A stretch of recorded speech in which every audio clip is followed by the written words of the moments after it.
నాగచైతన్య, సాయి పల్లవి జంటగా నటించిన తండేల్ సినిమా ఫిబ్రవరి 7న ప్రపంచవ్యాప్తంగా రిలీజైంది. రిలీజైన తొలి రోజే మంచి ఓపెనింగ్స్ని సాధించి పాజిటివ్ టాక్తో దూసుకుపోతుంది.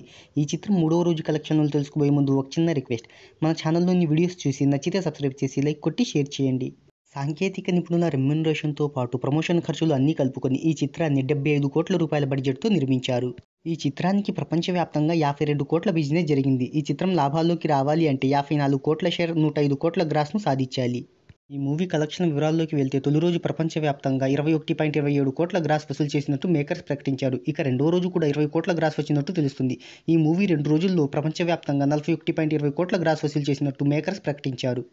ఇక ఈ మూవీ మూడవ రోజు కలెక్షన్ల వివరాల్లోకి వెళ్తే మూడవ రోజు ప్రపంచవ్యాప్తంగా 22 కోట్ల గ్రాస్ను వసూలు చేసింది. 3 రోజుల్లో 62.37 కోట్ల గ్రాస్ను వసూలు చేసినట్టు మేకర్స్ ప్రకటించారు. దీంతో తండేల్ మూవీ కేవలం 3 రోజుల్లోనే 50 కోట్ల క్లబ్లో అడుగుపెట్టింది. ఈ జోరు చూస్తుంటే 100 కోట్ల క్లబ్లో చేరే అవకాశాలు పుష్కలంగా ఉన్నాయి.